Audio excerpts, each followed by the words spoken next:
క్రౌంచ వ్యూహం అనేది మహాభారత కాలం నాటి సైనిక యుద్ధ నిర్మాణం. ఇది విస్తరించిన ముక్కు మరియు రెక్కలను విస్తరించి ఉన్న కొంగను పోలి ఉంటుంది. ఇది ప్రమాదకర వ్యూహంగా రూపొందించబడింది.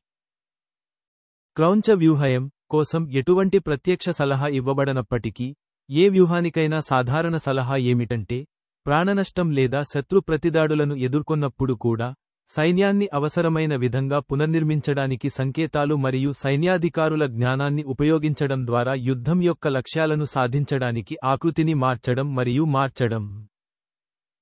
క్రౌంచ వ్యూహం అంటే ఏమిటి? ఆకారం. ఇది ఒక నమూనాలో ఒక సైనిక నిర్మాణం, దాని ముక్కు మరియు రెక్కలు విప్పి, ఎగురుతున్న కొంగవలె కనిపిస్తుంది. ఉద్దేశ్యం. ఇది నిర్దిష్ట యుద్ధ లక్ష్యాలను సాధించడానికి ఉపయోగించే ప్రమాదకర నిర్మాణం. వ్యూహాలను క్రౌంచ వ్యూహంతో సహా ఉపయోగించడం కోసం సాధారణ సలహా. 1. అడాప్టబిలిటీ. వ్యూహాలు స్థిరంగా ఉండవు కానీ డైనమిక్గా ఉంటాయి మరియు యుద్ధం యొక్క సంఘటనల ఆధారంగా నిరంతరం స్వీకరించబడాలి. 2. Objective oriented. ఒక వ్యూహ ఎంపిక ఆ రోజు యుద్ధం యొక్క నిర్దిష్ట లక్ష్యాలు మరియు నష్టాలపై ఆధారపడి ఉంటుంది. 3. కమ్యూనికేషన్. కమాండర్లు వివిధ విభాగాలకు ఆదేశాలను కమ్యూనికేట్ చేయడానికి డ్రమ్స్, ట్రంపెట్స్ మరియు శంఖాల నుండి సంకేతాలను ఉపయోగిస్తారు.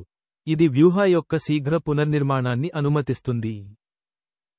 4. స్థితిస్థాపకత.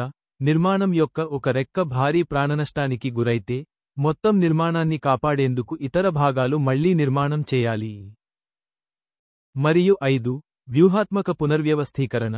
తుది లక్ష్యం నెరవేరేలా చూసేందుకు సైన్యం నిరంతరం పునర్వ్యవస్థీకరించడానికి, బలోపేతం చేయడానికి మరియు దాని ఏర్పాటుకు అనుగుణంగా సిద్ధంగా ఉండాలి.